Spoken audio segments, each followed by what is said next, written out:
Hello everyone, welcome back to my channel रोसरा ITI class. आज इस वीडियो में हम लोग कुछ और टूल्स के बारे में डिस्कस करेंगे जो बाकी रह गया है, जिसमें आज हम अभी वायर गेज के बारे में डिस्कस करते हैं। ठीक है ना। वायर गेज भी वायर का थिकनेस मेजर करने के लिए इसका उपयोग किया जाता है और ये बहुत ही इम्पोर्टेंट टूल्स है और अपने सिलेबस के अकॉर्डिंग भी। और ये इतना ही इम्पोर्टेंस ITI, जितना इम्पोर्टेंस ITI के लिए है उतना ही इम्पोर्टेंस कंपटीशन के लिए है। इससे आपको इसरो में DMRC में आया हुआ क्वेश्चन है और सिंपल सा क्वेश्चन आया था कि मतलब एक तो क्वेश्चन था कि इधर मतलब उसमें 4 5 6 चार ऑप्शन दे दिया गया था कि 18 SWG, 26 SWG और 20 SWG, और उसमें से किसमें से ज़्यादा धारा का प्रवाह होगा। और एक क्वेश्चन था कि वायर गेज डैश डैश को मापने में प्रयोग किया जाता है। तो उसमें ऑप्शन था व्यास, प्रतिरोध, इंसुलेशन, उपयुक्त सभी। तो यहाँ ये चीज़ क्या है, व्यास मेजर करने के लिए। तो एक तो क्वेश्चन बहुत आसान है और दूसरा भी क्वेश्चन बहुत आसान है। ये सारा क्वेश्चन हम चैप्टर ख़त्म होने के बाद डिस्कस कराएंगे, जितना भी कंपटीशन में आया हुआ क्वेश्चन है। यहाँ हम लिख भी दिए हैं, DMRC मेंटेनर 9/4/2018 को आया हुआ क्वेश्चन है इससे, और इसरो में 2/6/2016 और 24/3/2019 और भी है। ये तो 2-3 ही दे, कई जगह ये पूछा गया क्वेश्चन है। इससे पूछा गया है फाइल से रीति, उससे पूछा गया है कम्बिनेशन प्लायर से पूछा गया है, स्क्राइबर से पूछा गया है, पंच से पूछा गया है। ये सब जितने टूल्स हैं ना, बहुत ही इम्पोर्टेंट टूल्स है। ठीक है ना। अपने ITI सिलेबस के अकॉर्डिंग भी और कंपटीशन लेवल के सिलेबस पे भी। ठीक है ना।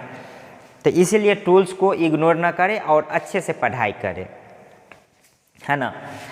जो अभी ITI में 2 साल का सिलेबस है, कल के डेट में कोई वैकेंसी आती है तो उसे 3 महीना में कैसे कवर करेंगे। अभी एक बार पढ़े रहेंगे तो 3 महीना में कवर हो जाएगा, है ना। तो देखते हैं वायर गेज।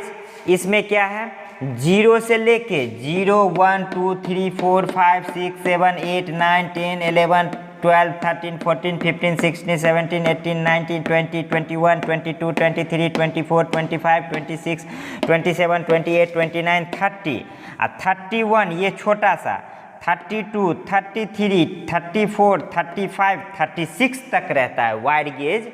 अगर हम खरीदते हैं स्टैंडर्ड वायर गेज या ब्रिटिश वायर गेज, दो जो मूल रूप से प्रयोग किया जाता है हमारे इलेक्ट्रीशियन में, वैसे कई प्रकार के वायर गेज आते हैं। ये ज़्यादा अच्छा होता है, ये दो। तो इसमें जो है सो 36 तक दिया रहता है, स्टैंडर्ड वायर गेज में 36 तक नंबर दिया रहता है। तो इससे क्या है देख लेते हैं, वही चीज़ हम लिख दिए हैं। इसके द्वारा भी सुपर एनिमल तार या केबल्स का व्यास ज्ञात किया जाता है ना। यह स्टील का बना होता है, यह जो वायर गेज होता है सो स्टील का बना होता है। इसके परिधि पर भिन्न भिन्न नाप के खांचे कटे हुए होते हैं। देखते हैं यहाँ बड़ा खांचा है, छोटा छोटा छोटा छोटा छोटा, धीरे धीरे धीरे धीरे छोटा होते जा रहा है, और 31 32 33 34 35 36 और छोटा हो गया है कि नहीं, छोटा हो गया खांचा। जिन पर नंबर होते हैं, इन पे नंबर है ना सब 1 2 3 18 गेज, जिस नंबर पे जाएगा उतना उतना गेज नंबर का वायर होगा, है ना। नंबर होते हैं। और दूसरी ओर व्यास mm में होता है, व्यास जो है सो mm में होता है। यह कई प्रकार के होते हैं, परंतु स्टैंडर्ड वायर गेज जो SWG होता है और ब्रिटिश वायर गेज BWG होता है, अधिक प्रयोग होते हैं। ठीक है ना। ये बहुत ज़्यादा प्रयोग किया जाता है SWG और BWG। ठीक। इस पर 0 से 36 तक नंबर होते हैं। ये नहीं कि कभी ड्राइंग वगैरह में आ जाए क्वेश्चन 30 तक दे देना है, 30 तक दे देते हैं। अब तो खैर बनाने वाला है ही नहीं, ठीक ना। पहले रिटेन ड्राइंग किया जाता था तो उसमें कई यहाँ पे 30 तक ही दे देते थे, 30 तक नहीं, एक्चुअली 36 तक होता है। उसके बाद जैसे ये जो प्लेन बन गया ना, ये प्लेन नहीं, थोड़ा सा ये फलका होना चाहिए, इसमें वायर देते हैं, तो उस सब पे भी ध्यान देना जरूरी होता है ये तो वायर गेज बनाने से पहले, है ना। तो ये 0 से 36 तक नंबर होते हैं इस पे।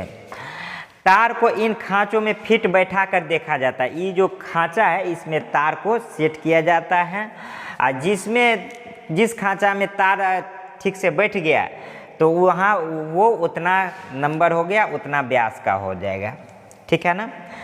SWG inversely proportional to thickness of wire. जितना ज़्यादा बड़ा होगा थिकनेस ऑफ वायर उतना ही कम होते जाएगा, है कि नहीं। जितना ज़्यादा होते जा रहा है, देख रहे हैं 0 में थिकनेस ज़्यादा है, बड़ा मोटा है, और SWG जितना बड़ा होते जा रहा है, 30 होते जा रहा है, तो वायर का थिकनेस जो है सो कम होते जा रहा है ना। और यही क्वेश्चन, इसी से क्वेश्चन था, ये इसरो का क्वेश्चन था कि किस गेज नंबर से धारा का प्रवाह ज़्यादा होगा, तो उसमें दे दिया 16, 18, 20, 26 इस तरह से। तो जितना ज़्यादा गेज नंबर बढ़ेगा तार की थिकनेस, मोटाई कम होती जाएगी, तो उससे धारा का प्रवाह क्या होगा, कम होगा। तो उस ऑप्शन में देखना है कि सबसे कम नंबर वाले जो एस गेज का होगा, तो उस ऑप्शन में सबसे कम गेज नंबर का, उससे धारा का प्रवाह ज़्यादा होगा। तो जैसे अगर मान के चलिए उस ऑप्शन में था 18 और बाकी इधर का था, तो 18 नंबर उससे इससे कंपेयर तो ये बड़ा हो जाएगा ना, तो इससे धारा का प्रवाह ज़्यादा हो जाएगा, तो उसको ऑप्शन में टिक देना था 18 SWG, है कि नहीं। तो इस तरह का क्वेश्चन हम लिखाएंगे चैप्टर ख़त्म होने के बाद ही, ठीक ना, और उस सारी चीज़ों को डिस्कस कराएंगे। तो धातु के चादरों की मोटाई भी इसके द्वारा ज्ञात की जाती है ना। तो इससे मतलब मोटा मोटी व्यास वगैरह ज्ञात करने के लिए किया जाता है, ठीक है ना। उससे पहले माइक्रोमीटर भी वायर के थिकनेस वगैरह मेजर करने के लिए किया जाता था, और मेजरिंग टेप जो है सो अधिक लंबाई दूरी के लिए ज्ञात किया जाता है। स्केल मीडियम और माइक्रोमीटर वो भी एकदम स्मॉलेस्ट लेंथ, और ये वायर का स्पेशली वायर के व्यास थिकनेस ज्ञात करने के लिए किया जाता है। अब नेक्स्ट आते हैं फाइल्स टूल्स में। फाइल जो रेती होता है, ठीक है ना, वो भी कई प्रकार के होते हैं, तो उसके बारे में देख लेते हैं।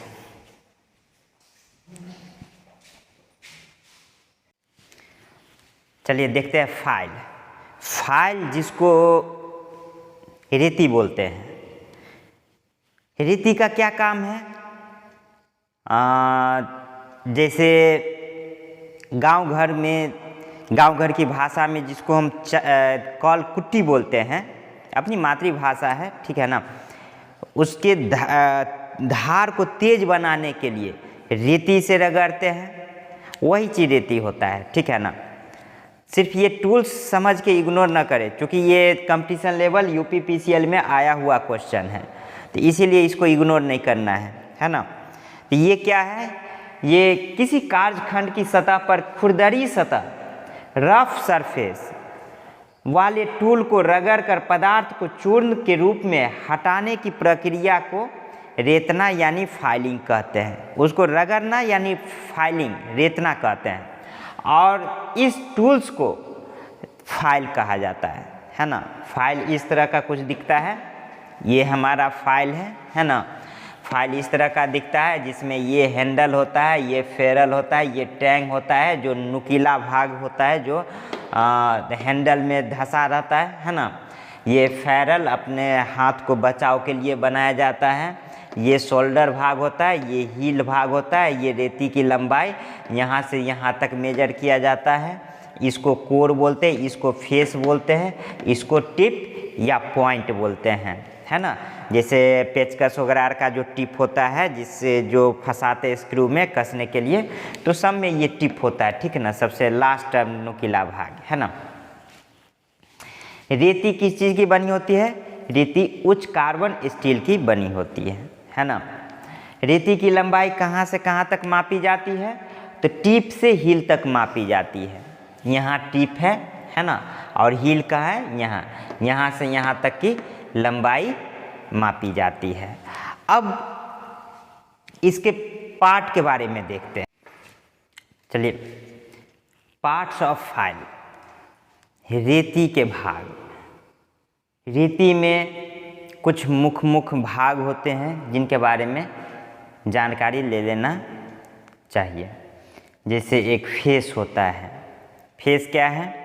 रेती का वह भाग जो चपटा होता है, जिसमें कटाई दांते बने होते हैं, फेस कहलाती है।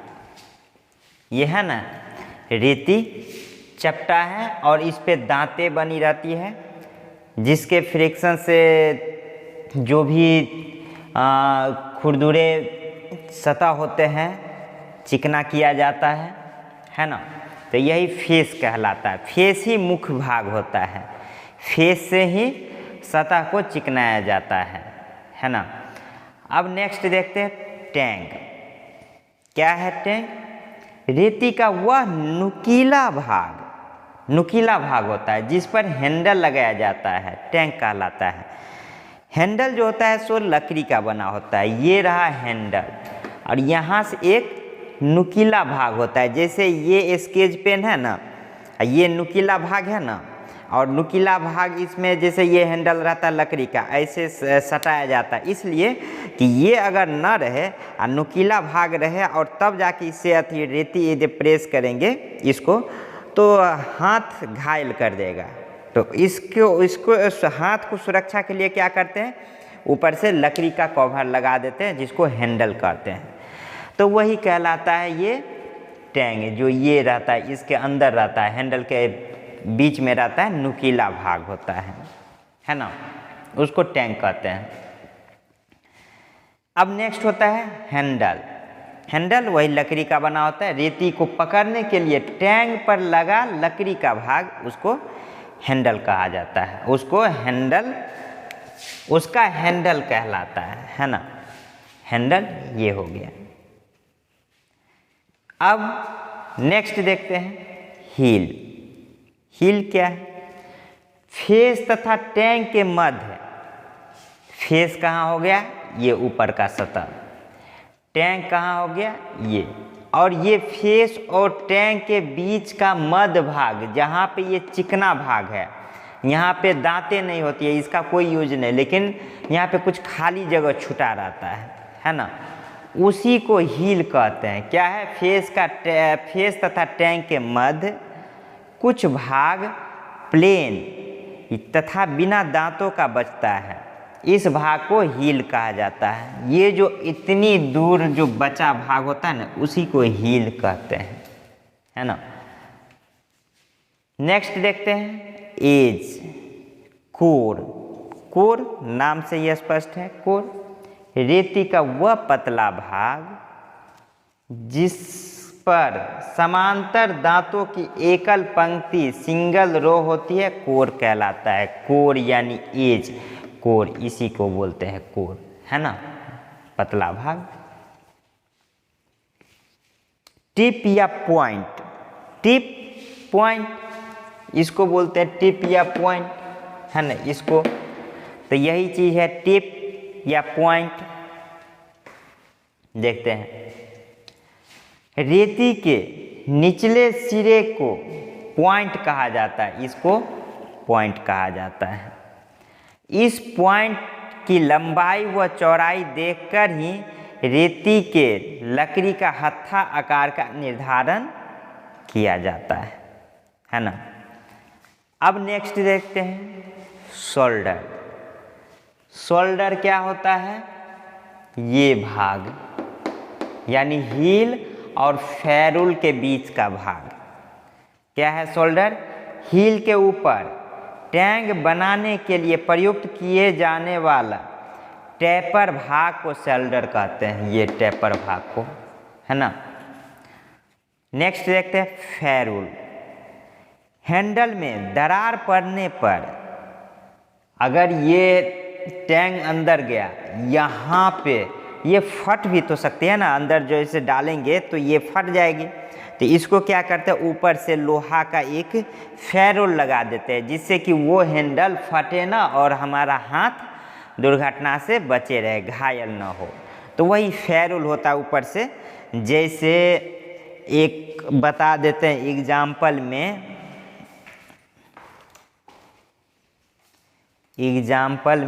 यहाँ पे ऐसा कुछ मटेरियल,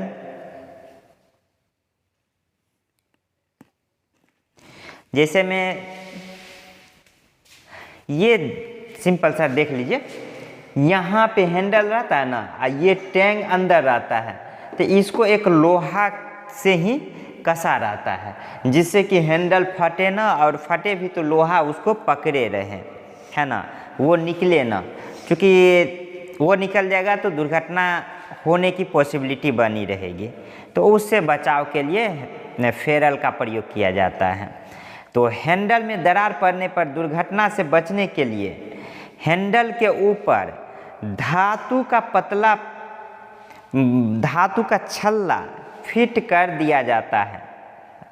इस धातु के छल्ले को ही फेरल कहते हैं। अब देखते हैं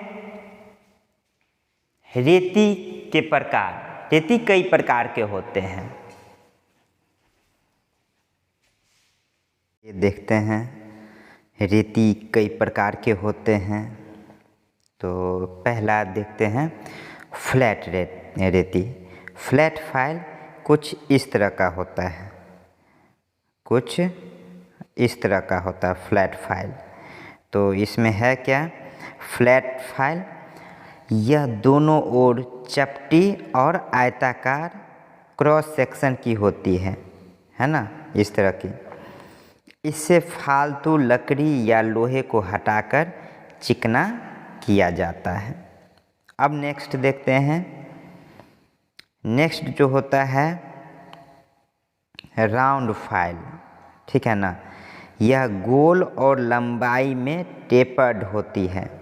यह छोटे छोटे छेद या स्लॉट को बड़ा और साफ करने के लिए प्रयोग की जाती है। राउंड फाइल इस तरह का होता है, बी ऑप्शन में है ना, राउंड गोलाकार, ये रहा ना राउंड, ये रहा राउंड, इस तरह का, ठीक है। अब नेक्स्ट देखते हैं हाफ राउंड फाइल। यह एक ओर से चपटी तथा दूसरी ओर एक तिहाई गोलाई लिए हुए होती है। गोलाई अर्धवृत्त आकृति से कम ही होती है। गोल रेती की भांति ही यह भी टेपर्ड होती है। इस पर डबल कट दांते कटे हुए होते हैं। इसका प्रयोग बिगड़े हुए छिद्रों को गोल बनाने के लिए किया जाता है। यहाँ देखिए, है ना, इस तरह का, ठीक। नेक्स्ट देखते हैं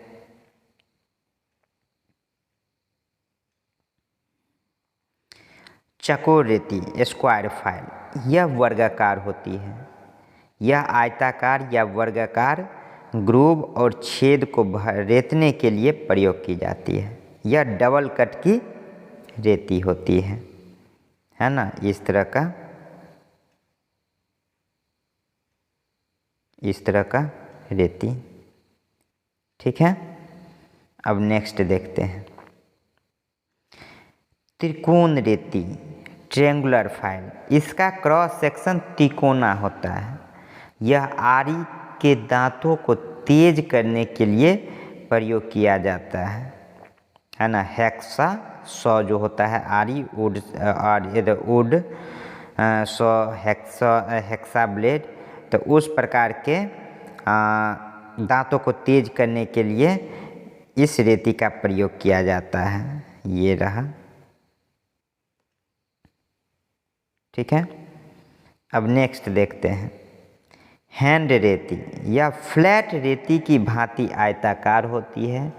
इसके एक ओर दांते होते हैं जिससे लकड़ी या लोहा छीला जाता है और दूसरी ओर दांते नहीं होते हैं इसकी मोटाई टेपर में होती है, परंतु इसकी चौड़ाई लंबाई में समान होती है। हैंड फाइल, यहाँ पे हैंड फाइल ऐसा ही कुछ चकोर टाइप का है ना, ये हैंड फाइल।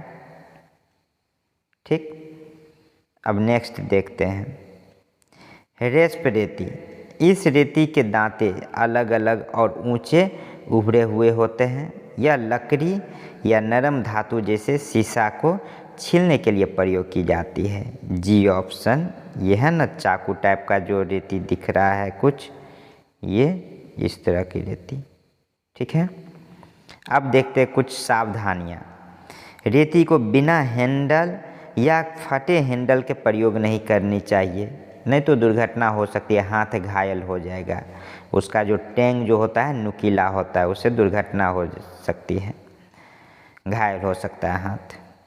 नेक्स्ट देखते हैं रेती को धातु के ब्रश से साफ करते रहना चाहिए। ठीक है, नेक्स्ट देखते हैं चिकनाई हटाने के लिए अम्ल का प्रयोग करना चाहिए। ठीक है, अब नेक्स्ट देखते हैं। Next soldering iron. Soldering iron क्या है? दो धातुओं को सोल्डिंग करते हैं ना, मिलाते हैं ना, तो वही सोल्डिंग आयरन क्या है। देखिए, इलेक्ट्रॉनिक्स एवं इलेक्ट्रिकल परिपथों में विभिन्न अवयवों को सोल्डर करने के लिए सोल्डिंग आयरन का प्रयोग किया जाता है। सोल्डिंग आयरन सोल्डर को पिघलाने के लिए ऊष्मा उत्पन्न करता है। सोल्डिंग आयरन में ऊष्मित धातु टिप एवं इंसुलेटेड हैंडल होता है। विद्युतिक एवं इलेक्ट्रॉनिक कार्यों के लिए 15 से 35 वाट तक के सोल्डिंग आयरन प्रयोग में लाए जाते हैं। इसकी टिप बीट को आवश्यकता अनुसार बदला जा सकता है। इसमें जो टिप होता है, जो पतला मोटा, आवश्यकता अनुसार बदल सकते हैं। टिप वही नुकीला भाग जैसा स्क्रू ड्राइवर में था, रेती में है, उसी तरह का इसमें सबसे नुकीला भाग होता है। सबसे नुकीला भाग हम बता देते हैं यहाँ पे, कॉपर बिट है इसमें, तो वहीं पे टिप भी होता है ना। तो अब आते हैं नेक्स्ट सोल्डिंग पात्र व करछी। Soldering pot and ladle. लोहे व तांबे के मोटे तारों के जोड़ों पर सोल्डिंग आयरन से टाँका नहीं लगाया जा सकता, अतः इस कार्य के लिए ब्लो लैंप के साथ सोल्डिंग पात्र व करछी प्रयोग की जाती है। सोल्डिंग पात्र प्रायः 0.5 लीटर तथा 1 लीटर धारिता में बनाए जाते हैं और करछी की लंबाई प्रायः 35 से 40 सेंटीमीटर रखी जाती है। विद्युत कार्य के लिए एक इलेक्ट्रीशियन के लिए 0.5 लीटर धारिता वाला सोल्डिंग पात्र उपयुक्त होता है ना। इस तरह का सामान्य व वैद्युतिक सोल्डिंग आयरन सोल्डिंग पात्र करछी है इस चित्र में। अब उसका नेक्स्ट देखते हैं सोल्डिंग आयरन संबंधी कुछ सावधानियां एवं उसके रखरखाव अनुरक्षण।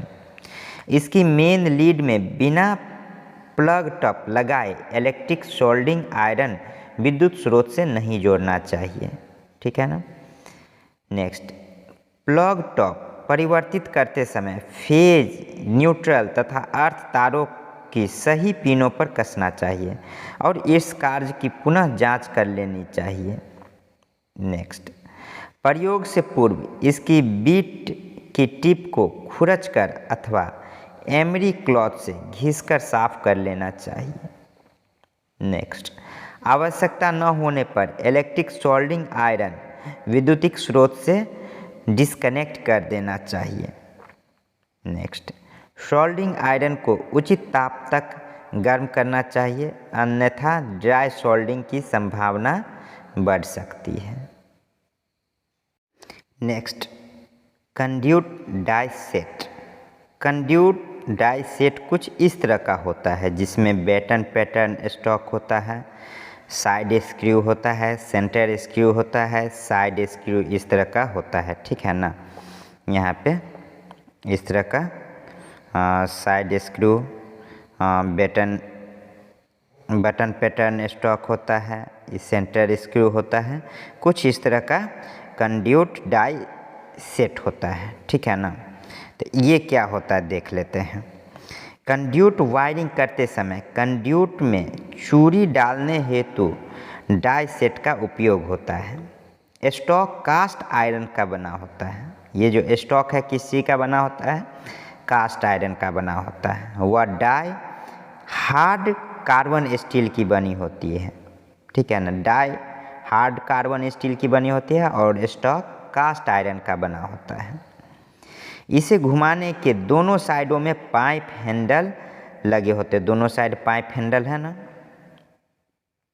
अब इसके कुछ सावधानी एवं रखरखाव। कंड्यूट में जिस प्रकार की चूड़ी डालनी हो उसी प्रकार की डाई का चयन करना चाहिए, ठीक है ना। कंड्यूट डाई को सदैव सुखा कर रखना चाहिए। कंड्यूट में चूड़ी डालते समय मोबिल ऑयल का प्रयोग करना चाहिए। डाई को ऊंचाई से नहीं गिरने देना चाहिए। कंड्यूट में चूड़ी डालते समय डाई के नटों को धीरे धीरे कसना चाहिए। Hand drill machine.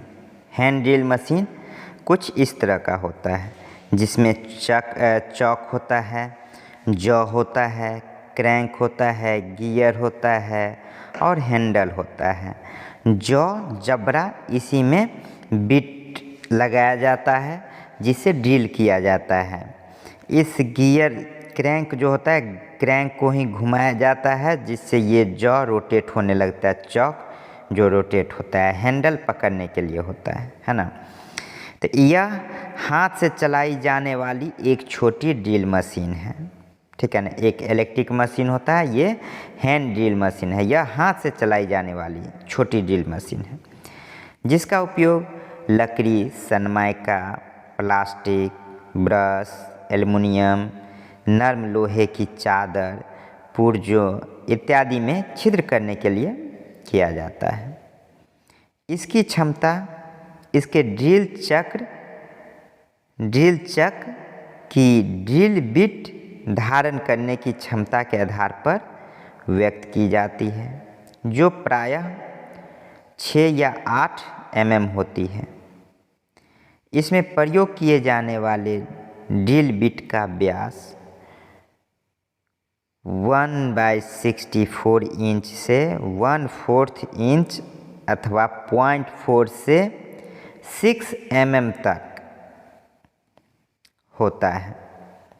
Hand drill machine में आवश्यकता के अनुसार ड्रिल बिट्स का प्रयोग किया जाता है। ड्रिल बिट मशीन का एक मुख्य भाग है।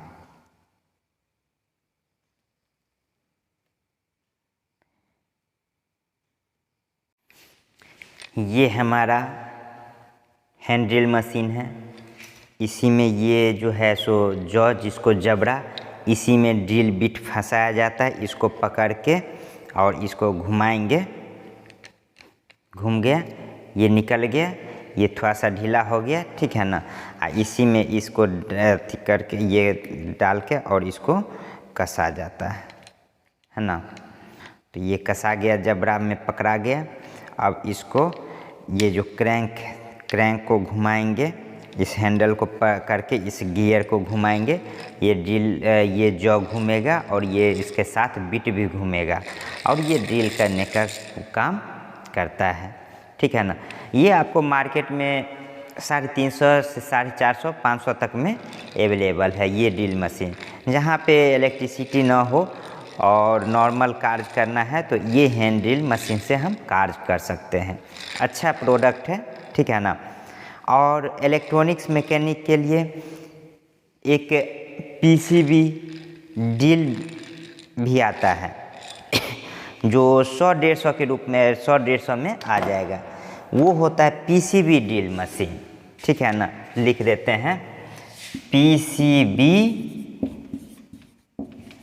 ड्रिल मशीन, जो आपको 100 से 200 के बीच में आ जाएगा। ठीक है ना। उसमें छोटा छोटा बिट भी रहेगा, वो कलम टाइप का रहेगा।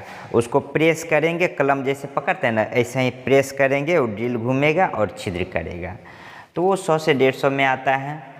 ये अपने इलेक्ट्रीशियनों के लिए हैंड ड्रिल मशीन है, इस तरह का होता है। आगे फिर हम एक इलेक्ट्रिक ड्रिल मशीन के बारे में बताएंगे, है ना। कुछ फीटर वाले जो पिलर टाइप ड्रिल मशीन होता है, तो उसको आगे की वीडियो में हम बताते चल रहे हैं, ठीक है ना। इससे पहले हम सोल्डिंग आयरन जो बताए थे, इस तरह का सोल्डिंग आयरन होता है। इसको ध्यानपूर्वक पकड़ना है ऐसे, ना कि यहाँ पे।